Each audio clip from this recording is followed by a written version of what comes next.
longue période de fermeture en raison de l'occupation de la ville par les forces de l'AFC M23, la Caisse d'épargne du Congo, CADECO, a rouvert ses portes à Goma ce lundi 7 avril 2025. Cette réouverture marque un tournant important pour les habitants de la ville, encore sous le choc des bouleversements politiques et économiques causés par la guerre. La cérémonie a été marquée par la présence du coordonnateur de l'AFC M23, Corneille Nangaa, ainsi que des autorités locales du mouvement. Le directeur de la CADECO a pris la parole pour annoncer le retour à la normale et encourager les citoyens à reprendre leur activité économique.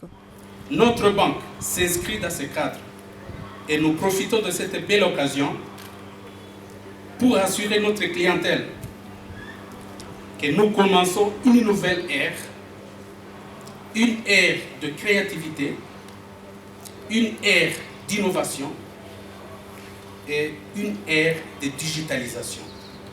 Plus rien ne sera plus comme avant. Notre ambition est claire, faire de la CADECO un acteur incontournable de développement socio-économique de nos populations.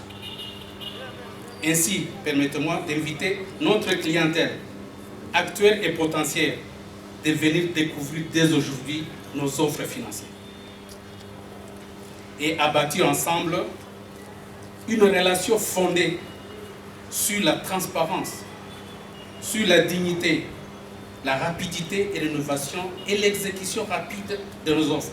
Le maire de Goma, Julien Katembo, a également souligné l'importance de l'épargne pour la relance économique de la ville. Vous disons encore merci, monsieur le coordonnateur de l'AFCM 23 pour cette initiative. Maintenant, nous appelons à la population de Goma de soutenir cette initiative parce que CADECO a comme objectif d'épargner et de donner les crédits à notre population de Goma et pourquoi pas notre population de la province du Nord Kivu.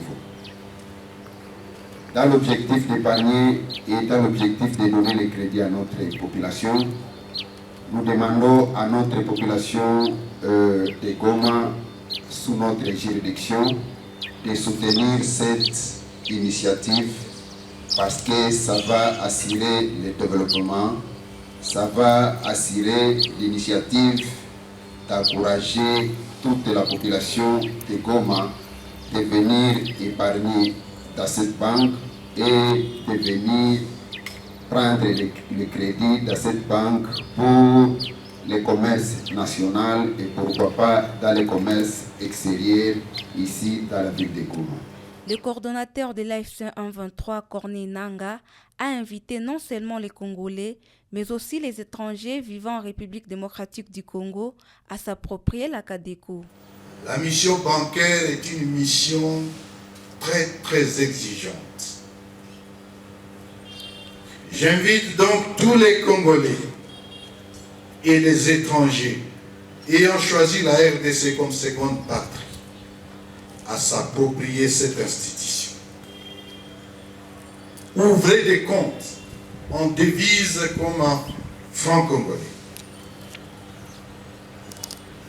Lancez et relancez vos activités.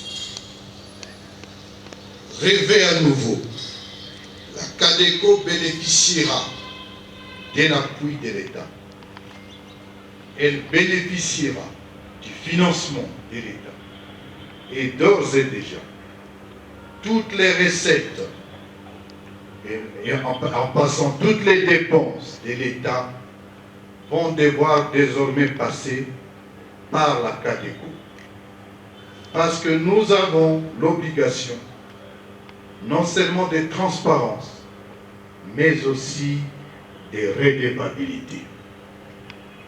Ouvrez vos comptes, lancez et relancez vos activités, rêvez à nouveau, car cette banque, c'est la vôtre, c'est la banque du peuple, c'est la banque de tous citoyens, c'est la banque de tous les Congolais, c'est la banque qui montre notre ambition de commencer désormais le développement du Congo à partir de la base. Sous l'administration de l'AFC 123, la ville de Goma se prépare à une reprise économique progressive et la CADECO joue un rôle central dans ce processus. Il sied de rappeler que cette réouverture s'inscrit dans un plan plus large visant à rouvrir progressivement d'autres banques et institutions financières dans les territoires sous contrôle de l'AFC 123 tout en consolidant les bases de la stabilité économique.